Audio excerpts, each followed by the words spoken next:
He picked up a guitar before most kids could read a full sentence. He spent years sleeping in cars, chasing a sound nobody wanted to pay for. He became one of David Bowie's favorite session players and one of Eric Clapton's favorite guitarists on earth. He drank almost every day of his adult life. He used cocaine so heavily that a doctor once looked him in the eye and told him he had weeks to live. Friends didn't think he'd see 30. Then he rebuilt his entire life. He got sober. He got clear. He got happy. And on the best night of his career, he climbed into a helicopter that never should have left the ground. Nobody in that fog thought they were watching the end of anything. They thought the night was just getting started. This isn't just the story of a guitar legend. It's the story of a man who survived himself, but couldn't survive fate. By the end of this video, you'll understand exactly how a shy kid from Dallas became the reason a whole generation of guitarists picked up a Stratocaster, and why the same fearlessness that saved his career is what put him on that helicopter in the first place. He recorded on one of the biggest pop albums of the 80s before most people even knew his name. Then he turned down the tour that came with it, betting everything on a band nobody outside of Texas had ever heard of. His name was Stevie Ray Vaughan. You know him as Stevie. Nobody expected a skinny kid from Oak Cliff to bring the blues back from the dead. Stevie was born in Dallas, Texas, in October of 1954. His father worked with asbestos. His mother was a secretary. Money was tight, and it stayed tight for years. His home life wasn't gentle. His father drank hard and had a temper that scared the whole family. Stevie grew up watching a man he loved lose control of himself, over and over. He wouldn't understand until much later how closely he'd end up following that same road.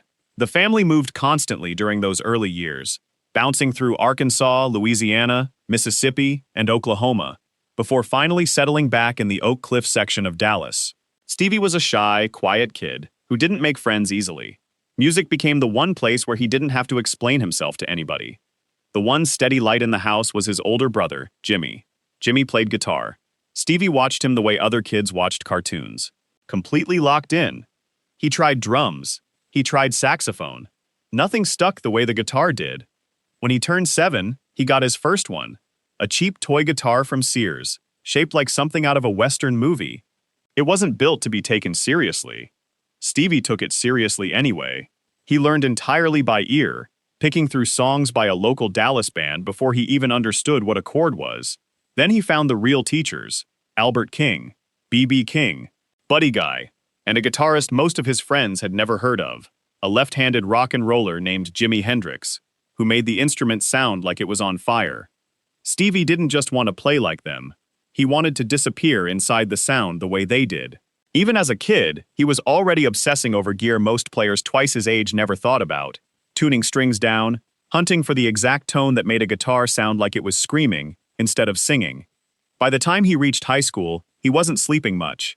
He was in Dallas clubs at night, playing behind musicians twice his age, absorbing everything he could. School started to feel like a distraction from the only thing that made sense to him. He formed his first real band, a blues outfit called Blackbird, while he was still a teenager. It wasn't much more than a handful of kids chasing the same obsession, but it was the first time Stevie played music that was entirely his own choice, instead of something he was borrowing from his brother's record collection. At 17, he made his decision. He dropped out. His parents were furious. In their eyes, their son was throwing away any chance at a stable life to chase something that paid in coins and cheap beer. Stevie didn't see it that way at all. He believed he'd finally found the one thing he was built for. He just had to prove it. And proving it would cost him more than anyone in that house could have imagined. He wasn't chasing fame. He just refused to quit. In the early 70s, Stevie left Dallas behind and moved to Austin, a city that was quietly becoming one of the most electric music scenes in the country. But being in the right city didn't mean anything was easy. He played tiny clubs for almost nothing. Some nights the pay barely covered gas money. Other nights there was no pay at all, just a stage and a crowd that might or might not show up. He lived rough. There were stretches where a car was the closest thing he had to a home.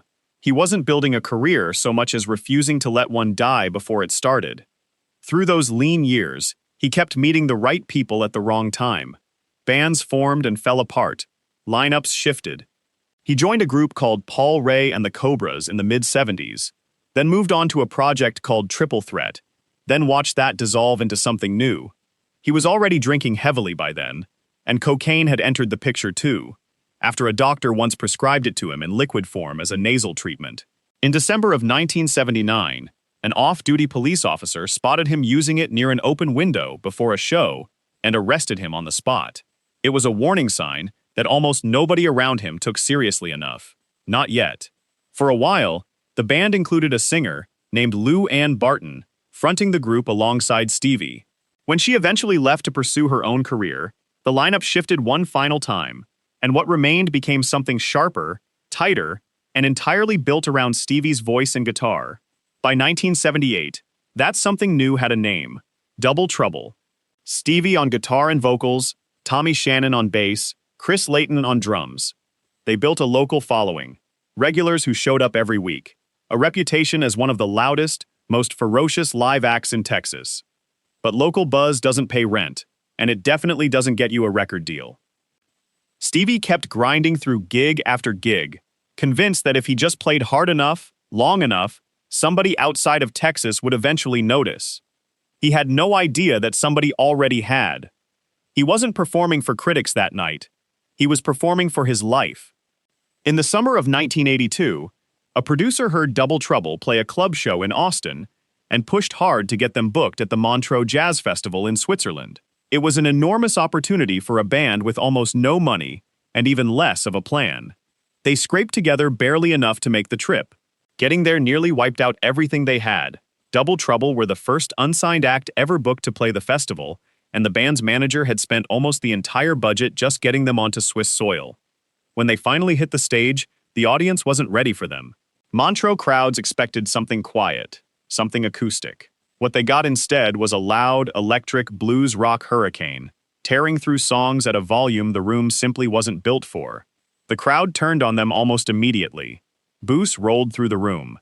Stevie and his bandmates felt the room reject them in real time. They walked off stage heartbroken. As far as they knew, the trip had been a disaster. But one man in that audience heard something completely different: David Bowie. Bowie sent word backstage that he wanted to talk. He was working on a new album and needed a guitar sound nobody had heard from him before. He'd found it in the last place he expected, coming off the fingers of an unknown Texas blues player who'd just been booed off a jazz festival stage. The audience hated him. One person in that crowd changed everything. Bowie invited Stevie to record on the album, half expecting a polite refusal from a guitarist steeped in hardcore blues. Stevie said yes on the spot, and when Bowie asked if he'd also consider touring, Stevie's answer was even faster. That album was Let's Dance. Stevie's guitar tore through the title track and became one of the most recognizable sounds on the record, a jolt of raw blues grit running underneath one of the biggest pop albums of the decade.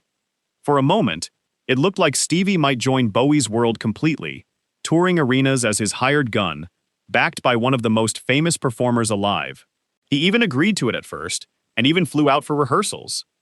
Then he walked away from the offer entirely.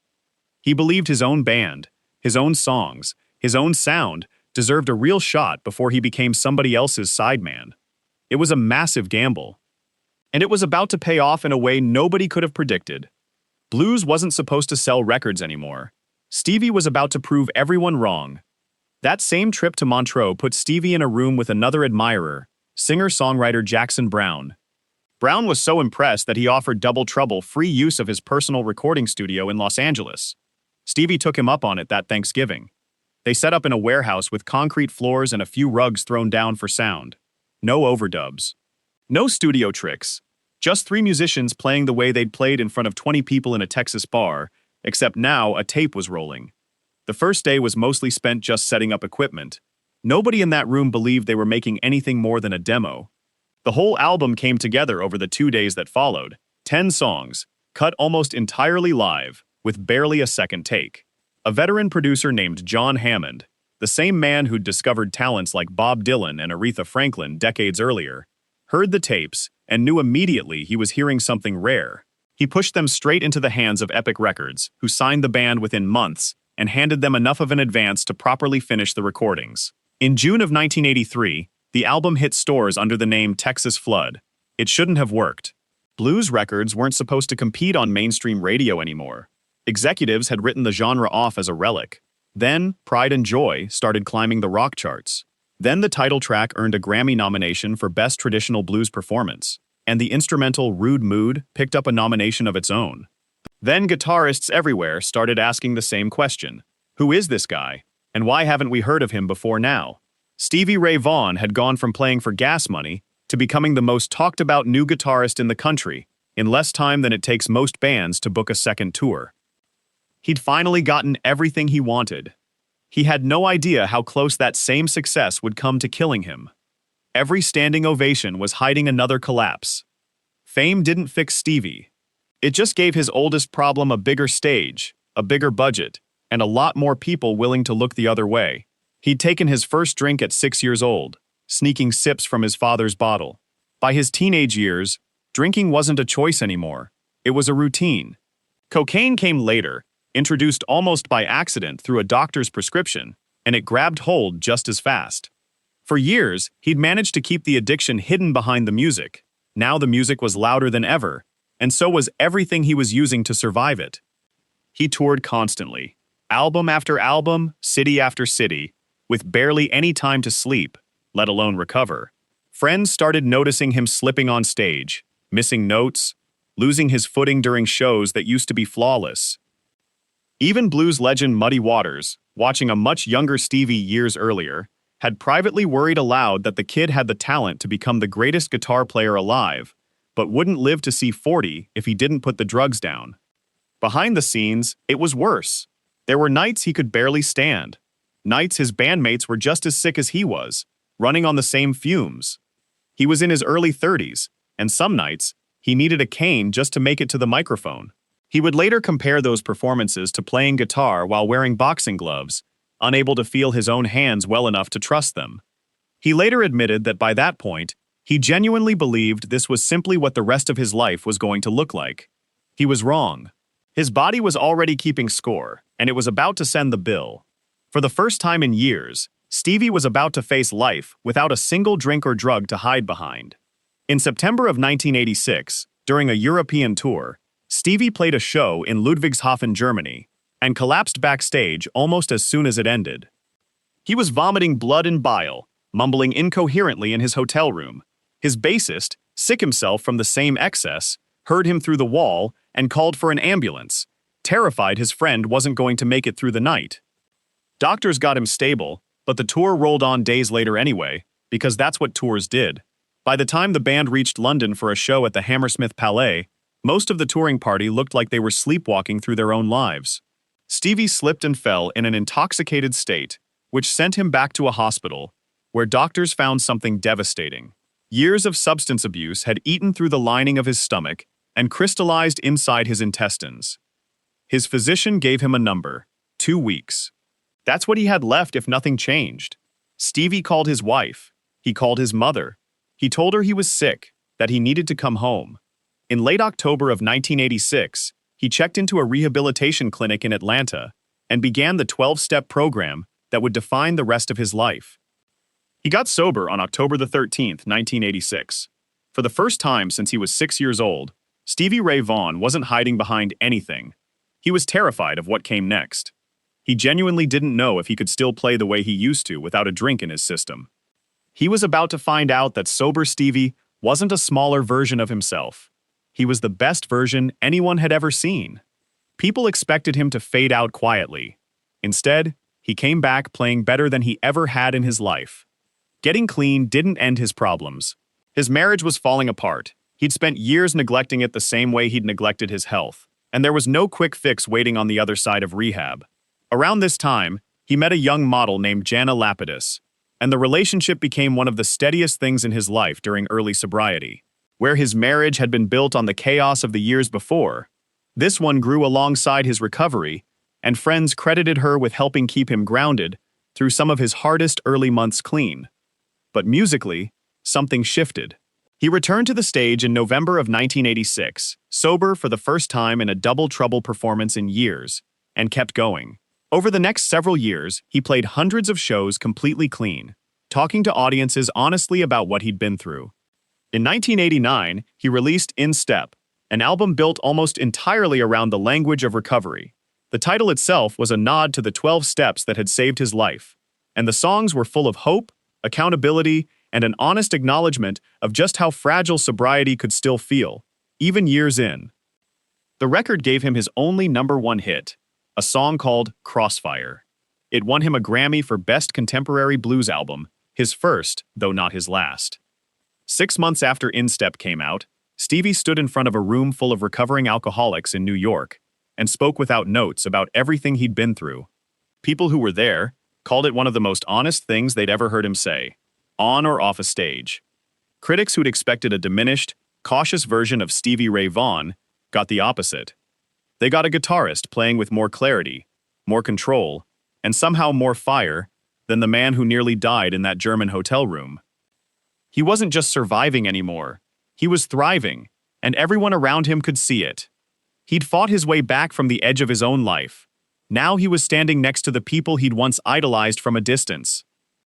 By the summer of 1990, Stevie's career had reached a place his younger self couldn't have pictured.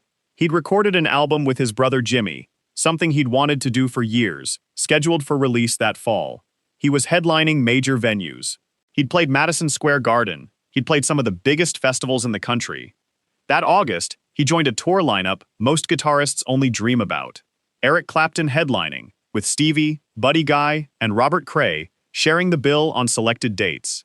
Crowds, night after night, were watching 4 generations of blues guitar, all under one roof, and reviews from that stretch of shows kept describing it as one of the best runs any of them had ever put together. For Stevie personally, it was validation on a level even Texas Flood hadn't given him. He wasn't the new kid being introduced to blues royalty anymore. He'd become one of them. On the night of August 26th, at the Alpine Valley Music Theater in Wisconsin, all of them ended up on the same stage together for an encore. Clapton, Buddy Guy, Robert Cray, Stevie and his brother Jimmy, side by side, trading licks in front of a packed amphitheater in the Wisconsin hills.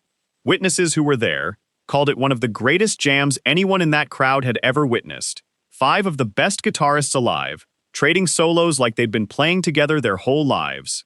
For Stevie, sharing that stage with Clapton wasn't just another gig. It was a full-circle moment with a guitarist he'd idolized since he was a teenager sneaking into Dallas clubs.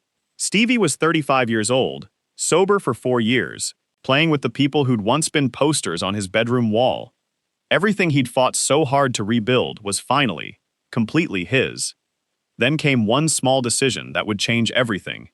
35 years old, sober, at the absolute peak of his life. And in a matter of minutes, all of it would be gone. After the encore, the plan was simple. 4 helicopters, each one ferrying musicians and crew back to Chicago through the night. Stevie was originally scheduled to fly with his brother Jimmy and Jimmy's wife on a later flight. But he wanted to get back to Chicago faster. His girlfriend was waiting for him there, and he'd told people he really needed to see her. When a seat opened up on an earlier helicopter, he asked his brother if he could take it instead. Jimmy said yes. At around 1 in the morning, 4 Bell Jet Ranger helicopters lifted off in quick succession from a golf course near the venue, each one just minutes behind the last. The night was dark, and patchy fog was drifting through the low ground near the hills, thick enough in places to blur the horizon completely. 3 of the helicopters landed safely in Chicago without incident. The 4th never made it out of Wisconsin. The pilot, a man with plenty of flying experience, but no certification for instrument flying, in poor visibility, banked the helicopter sharply just seconds after takeoff. Within moments, it disappeared into the fog and crashed directly into the side of a nearby man-made ski hill. The impact was instant. There were no survivors. Stevie Ray Vaughan, the pilot, and 3 members of Clapton's touring crew were all killed. Search crews didn't find the wreckage until the next morning. Federal investigators spent nearly 2 years examining every detail of that flight. Their final report placed the blame on pilot error, citing poor planning and a failure to gain enough altitude before flying over rising terrain in the dark. The helicopter itself showed no mechanical failure of any kind. The pilot wasn't certified to fly by instruments in poor visibility, and the model of helicopter he was flying wasn't rated for that kind of flying either. The other 3 pilots that night reported visual flight conditions with only some fog. It wasn't a stormy, dramatic night.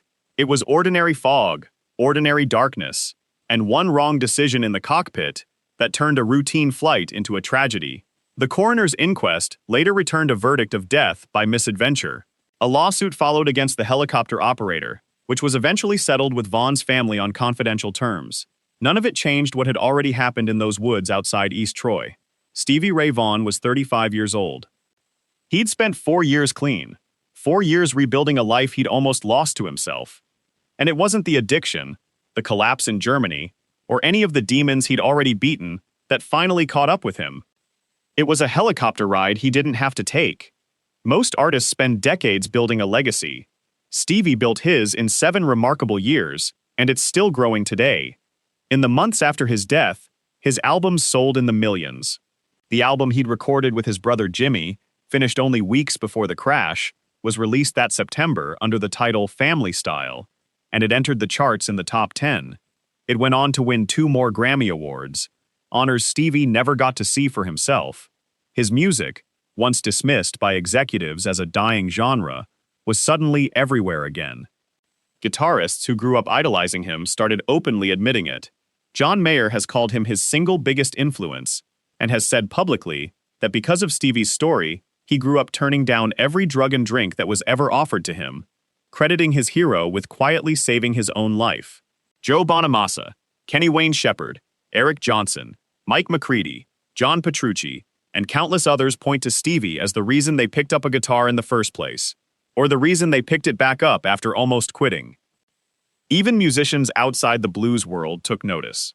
Stevie Wonder, whose song Superstition Stevie once covered on stage, wrote his own tribute after Vaughan's death, a quiet acknowledgement that his influence had crossed genres entirely. He was inducted into the Blues Hall of Fame in 2000 and picked up 5 W.C. Handy Awards along the way, on top of the 6 Grammys, some of them earned only after he was gone. In 2015, Stevie Ray Vaughan and Double Trouble were inducted into the Rock and Roll Hall of Fame. John Mayer, the guitarist who has repeatedly called Stevie his single biggest influence, gave the induction speech himself. His brother Jimmy accepted the honor on Stevie's behalf, standing on a stage Stevie never got to see, and told the crowd that his little brother had taught him how to play guitar, but that Stevie had taught him how to get clean and sober. Rolling Stone would later rank him among the greatest guitarists who ever lived. Guitar World would go even further, naming him the single greatest blues guitarist in history. The city of Austin eventually built a statue of him on the shore of the lake where he used to perform, a permanent fixture in the city that gave him his start. Most legends need 40 or 50 years to build something this lasting. Stevie Ray Vaughan did it with 7 years of recorded music, most of it made while he was actively fighting to survive his own addiction. He survived alcoholism. He survived cocaine. He survived a body that doctors once gave 2 weeks to live. He survived a father's temper, a failing marriage, and years of nights he could barely remember the next morning. He survived himself, completely and against the odds, in a way most people who battle the same demons never get the chance to. The world had finally gotten the version of Stevie Ray Vaughan it deserved, clear-headed, healthy, at peace with the man he'd become. And then fate stepped in, exactly where addiction no longer could. Maybe that's why every note he ever played still feels so urgent, even now, decades later, because somewhere underneath all of it, we know there should have been so much more music left to make. That might be the saddest part of Stevie Ray Vaughan's story, not how it ended, but how much of it was still waiting to begin.